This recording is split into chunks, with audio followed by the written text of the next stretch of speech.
Alia ignored Ananya, and then people recalled कि Coffee with Karan में she said something कि मेरा IQ ज़्यादा बेहतर है, and she said कि मुझे देश के प्रधानमंत्रियों के नाम याद है. आउटसाइडर वर्सेस आउटसाइडर भी होती है.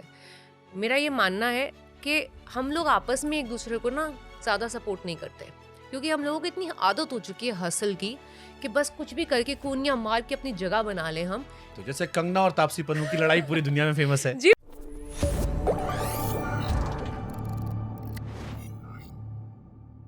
It was a beautiful video जहाँ पर Alia ignored Ananya, and then people recalled कि Coffee with Karan में she said something कि मेरा IQ ज़्यादा बेहतर है, and she said कि मुझे देश के प्रधानमंत्रियों के नाम याद है.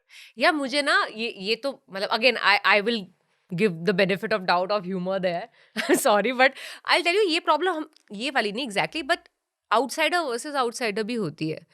मेरा ये मानना है कि हम लोग आपस में एक दूसरे को ना ज़्यादा सपोर्ट नहीं करते, क्योंकि हम लोगों को इतनी आदत हो चुकी है हसल की कि बस कुछ भी करके कूनियां मार के अपनी जगह बना लें हम, कि हम अपने साथ तो जो आउटसाइडर भी तो लड़ते रहते हो आपस में आप लोग.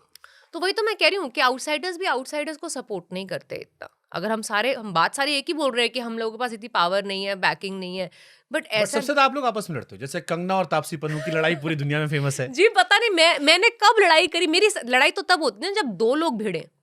मैं तो कभी भिड़ी ही नहीं. आप मुझे बता दीजिए, मैंने आज तक एक भी लाइन बोली हो उनके अगेंस्ट. आपको उनकी बहन ने चीप कॉपी कहा था. उनकी बहन ने तो मैंने क्या कहा रिटर्न में, आपको याद है? आपको याद है? मैं याद करा सकती हूँ आपको. हाँ. कि हाँ मैं उतने पैसे नहीं कमाती जितने कमाते, तो मैं हूँ चीप, और वो इतनी बेहतरीन एक्ट्रेस है, मेरे को कोई प्रॉब्लम नहीं है उनकी कॉपी कहलाने में. आप मेरा कोई स्टेटमेंट निकाल लीजिए. जैसे आप दोनों स्ट्रांग औरतें हो. कंगना की क्वीन मुझे बहुत अच्छी लगती है. कंगना से मैं रियल लाइफ में मिला हूँ. हालांकि उन्होंने खुद कहा कि उन्हें भी कलेश करने में मजा आता है. जब वो खाली बैठती है तो ट्विटर पे पंगे लेने में मजा आता है. रियल लाइफ में उन्हें किसी से बात करने का मन नहीं करता. She is also nice lady. जब मैं उनसे मिला बहुत अच्छे तरीके से रही. वो आपसे भी बॉन्डिंग रहा. बट आप आपस में जब लड़ते हो तो कभी किसी ने कहा नहीं यार कि अगर आप दो लोग साथ में आते तो क्या शानदार पावर होता? बिकॉज जो फिल्में आपने की है, जैसे मैं आपकी फिल्म देखता हूँ, पिंक देखता हूँ, मुझे आपकी पिंक बहुत पसंद है. मुझे थप्पड़ देखकर मैं अंदर तक हिल गया था कि यार ऐसा तो मैंने सोचा नहीं. मन मर्जी आपकी मुझे मेरी बेहतरीन फिल्मों में से एक है. बदला मुझे बहुत पसंद है. अभी 80 का ट्रेलर देखकर मेरा दिमाग खराब हो रखा है. सो आई फील आप कंगना या ऐसे जो आउटसाइडर आके जिन्होंने बॉलीवुड पर अपना बनाया और फीमेल सेंट्रिक फिल्में कर रहे हो, आपकी लड़ाई ने क्या उन नेपो किड्स को फायदा नहीं दे दिया?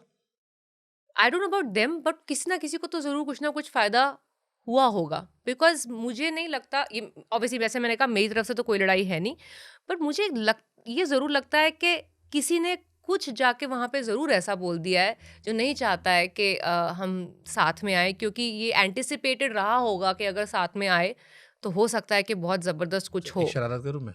हाँ एक शरारत करूं मैं? करो भाई, बोलो. मैं कंगना से दोस्ती कर रहा हूं, करोगे? मैं बिल्कुल बात, मैंने तो हमेशा बोला है कभी भी मुझे मिलेंगी आसपास मैं ज़रूर जाके, वो मेरी technically she is my senior, why wouldn't I go up to her and respectfully say hi hello to her. उनका क्या जवाब होगा उसकी गारंटी मेरी नहीं है. अपनी गारंटी, अपने बिहेवियर की गारंटी मैं ले सकती हूँ. आपके दिल में कुछ नहीं है? नहीं, मेरे को एक्चुअली कुछ नहीं है. अच्छा, क्या जो पॉलिटिकल व्यूज होते हैं वो डिफरेंशिएट करते हैं? मेरे को होने से फर्क नहीं पड़ता. मैं एक जनरल बात कर रहा हूँ. कोई इंसान, कोई डायरेक्टर है जिसकी आपकी पॉलिटिकल आइडियोलॉजी मैच नहीं करती, बिल्कुल अलग है उसकी, बिल्कुल, वो आपको बुलाता है कि यार तापसी आ जाओ फिल्म करते हैं, जी आप कर लोगे? ऑफ कोर्स करूंगी. स्क्रिप्ट दिखाएंगे ना पहले. हाँ, मतलब अगर आपको स्क्रिप्ट समझ आती है 100%. ये डिफरेंस नहीं ऐसा होगा? हुआ था. मैं आपको एग्जाम नाम नहीं लूंगी, मैं सिर्फ मैं बताऊंगी कि एक डायरेक्टर हैं जिन्होंने मुझे बुलाया था, जिनकी स्क्रिप्ट मैंने पढ़ी थी, और मैंने वो स्क्रिप्ट इस वजह से मना नहीं करी थी कि वो डायरेक्टर हैं या उनकी आइडियोलॉजी है. मैंने स्क्रिप्ट में उनको बताया कि मुझे ये चीज़ें जो है मुझे नहीं लग रहा कि मैं ठीक से कर पाऊंगी या मुझे नहीं समझ आ रही, इसलिए मैं ये नहीं करना चाहूँगी. और मुझे बिल्कुल एक सेकंड के लिए मैंने नहीं सोचा था कि इनकी आइडियोलॉजी क्या है. मुझे इनके साथ काम करने में मजा आना चाहिए. वो किसी भी कोई आइडियोलॉजी से बिलोंग करते हैं, मुझे फर्क नहीं पड़ता. एक्टर्स ये भी देखते हैं कि स्क्रिप्ट में क्या है, या जस्ट रोल देखते हैं, या क्या रोल है वो देखते हैं? दोनों देखते हैं. पहले तो ये देखना पड़ता है कि स्क्रिप्ट काम कर रही है कि नहीं कर रही, क्योंकि पिक्चर हिट हो, पिक्चर अगर फ्लॉप हो और आपने बेहतरीन काम करा हो, कोई नहीं पूछेगा आपको. तो इसलिए एनर्जी वेस्ट करने जैसे धुरंधर आई थी, धुरंधर में रणवीर सिंह ने एक रोल प्ले किया. जी. ऋतिक रोशन ने कहा कि मैं पॉलिटिकली इसको सपोर्ट नहीं करता, बट क्या कमाल की फिल्म है. बाद में YRF ने खुद तारीफ की, सबने तारीफ की. दीपिका की आइडियोलॉजी कई लोग मानते हैं कि जो धुरंधर में रणवीर सिंह ने दिखाया उससे कंप्लीट कॉन्ट्रास्ट है, बट रणवीर ने उसको जिया, पैसे भी लगाए, फिल्म बहुत बड़ी हिट हुई, पार्ट 2 भी आने वाला है. Again Ranveer Singh the hero वापस मार्केट में आ गया. तो ऐसी कोई फिल्म जिसमें आप आइडियोलॉजिकली फिट नहीं बैठ रहे हो, आप करोगे? अगर मुझे स्क्रिप्ट जमती है, अपना रोल जमता रोल है, जम रहा है, हाँ, रोल जम रहा है, बट हो सकता है कि आइडियोलॉजिकली आपकी कुछ बातें हो जो मैच ना कर रही हो। आइडियोलॉजिकली क्या बात है? अगर आपको स्क्रिप्ट सही अब लग रही है। जैसे उस धुरंधर में था, ये नया भारत है, घर में घुस के मारता है। मैंने एक्चुअली फ़िल्म नहीं देखी है, बट मेरे को ये समझ में आया, काफ़ी लोगों ने बोला यार इस तरह का वायलेंस जो है वो गलत है दिखाना या बिल्कुल सही नहीं है दिखाना। उससे मैं एक्चुअली एग्री नहीं करती हूँ। अगर आप इस तरह की यूनिवर्स की फ़िल्म बना रहे हैं जहाँ पे जान जो है जिस तरीके आप जोखिम में डालते हैं, तो ऑब्वियसली वो फ़िल्म वायलेट होने वाली है। आप क्या एंटिसिपेट कर रहे हो उस फ़िल्म के बट अंदर? ये फिर कैसे डिसाइड करोगे कि ये सही गलत है? बिकॉज़ लोगों ने खूब देख ली, खूब पैसे कमा लिए। मैं लोगों के हिसाब से नहीं डिसाइड करती हूँ ना, अपना मैं अपने आप डिसाइड करती हूँ। हाँ, मेरी फ़िल्मोग्राफी देख के कौन उठाता है ये पिक्चरें, जो मैंने उठाई हैं? कौन बनता अभी 30 साल की उम्र में कोई 60 साल की औरत का रोल क्यों प्ले करता सांड की आँख के अंदर? अगर इतना मैंने जनता के हिसाब से सोचना होता कि मुझे कैसे देखेंगे, मैं अभी जहाँ मेरी रोमांस करने की उम्र थी, मैं वहाँ पे दादी बन गई थी जाके। तो मैं इतना सोचती नहीं हूँ कि जनता मुझे मेरी इमेज को क्या देखेगी। मेरे को ये देखना है कि उनको मज़ा आएगा ये फ़िल्म देख के कि नहीं आएगा। मेरे को एक बड़ा अच्छा सवाल आया। जितने हमारे बॉलीवुड के खान्स हैं, एक्टर्स हैं, हुँ, बड़े वाले एक्टर्स हैं जो हुँ। थे, हीरोइन तो सब रिटायर हो गई। या तो साइडलाइन में भेज दिया गया, या जी, बड़ी जी। मम्मी का रोल, दीदी का जी, रोल जी। कर रही हैं, ट्रू, या ट्रू, या ट्रू, बैठ गई। ट्रू। हीरो, चाहे आपने साउथ में भी काम किया है, बॉलीवुड में भी, हुँ, हीरो 60 साल का है, हुँ, हीरोइन 18 से 28, 32 तक, 32 भी नहीं आते, 18 से हुँ, 28 में खत्म हो जाती है। हुँ, हुँ, वो रोमांस भी कर रहे हैं, वो स्मूच भी कर रहे हैं, वो रोमांटिक सीन्स भी कर रहे हैं, इंटेंस सीन भी आ रहे हैं, हुँ, लोग भी खुश हैं, हुँ, शादीशुदा मर्द है। हुँ, उन्हीं की बीवियां जो एक्ट्रेस हैं, हुँ, अगर कभी गलती से कोई रोल कर दे तो हम ही लोग गाली देते हैं। हुँ। तो ये वही दोगला समाज है ना जिसकी आप बात कर रहे थे कुछ टाइम पहले, कि हाँ, और हम वही लोग हैं जो कीबोर्ड पे बैठ के बहुत गालियाँ भी देते हैं इन लोगों को, age gap, this blah blah.